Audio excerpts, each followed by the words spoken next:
What we're actually seeing is the systematic implementation of the fall of the Republic and the rise of the corporation of the United States. Every major event is a step in the ladder to achieve that end.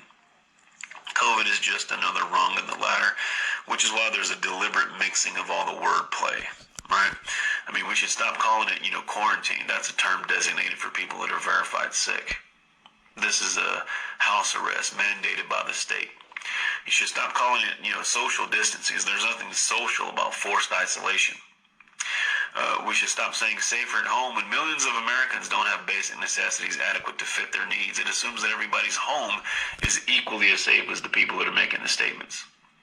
We should stop saying, this is for the greater good, right? When you close the economy, killing millions of businesses that families have worked generations to establish, that's anything but good. We should stop saying this is the new normal. That's just blatant mind control drivel. There's nothing normal about forced isolation, treating your neighbor like they have the plague, breathing your own bodily waste, wearing masks, living in constant fear of contamination. That's normal. I mean, after all, if the virus is so deadly, why hasn't it wiped out the homeless who don't social distance, wash themselves regularly, let alone, live in or have access to a sterile environment?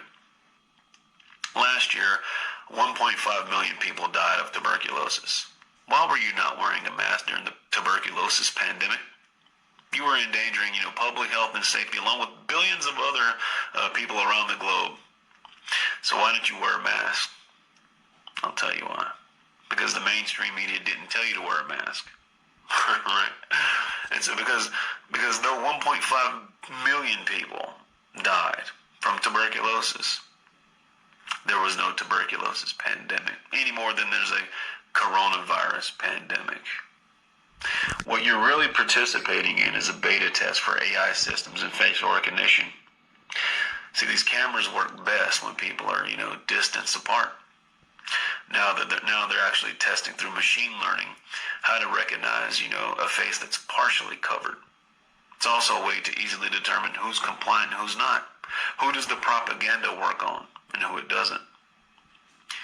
Now get this, there's some ironies that are here, right? A society that kills millions of babies a year for convenience has shut itself down to prevent adults from dying.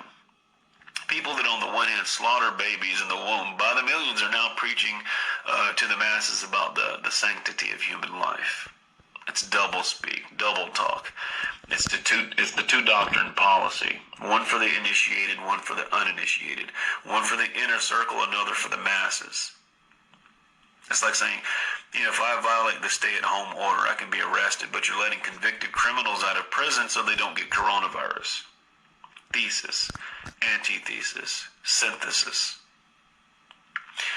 If there's a real pandemic, does it require, faulty virus models, rigged test results, 81% false positives, inaccurate news reporting, staged hospital overruns, manipulated death certificates?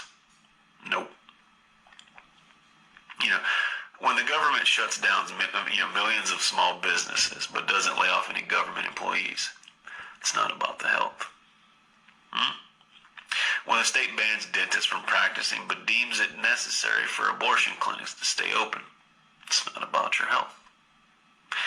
When the state prevents you from buying seeds for your garden but allows you to purchase lottery tickets, it's not about your health.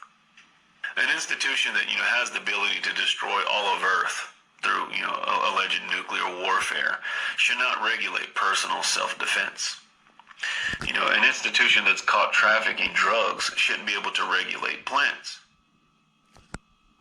An institution that's racked up $23 trillion prior to coronavirus in debt shouldn't be allowed to manage the retirement fund. An institution that was caught spreading STDs should not be allowed to run healthcare. If people are really concerned about public health and safety, in general, but, they don't care if people, eat garbage, drink poison, smoke cancer, and take prescription drugs, but think that toilet paper, hand sanitizer, and mask are going to protect them from the boogeyman coronavirus. This is a special kind of stupid that I can't address here. You should ask yourself a couple basic questions. When did you consent from, you creating a government to serve you, to you serving the government ruling over you? If you want to know, who's in charge, just think about who you can and can't criticize.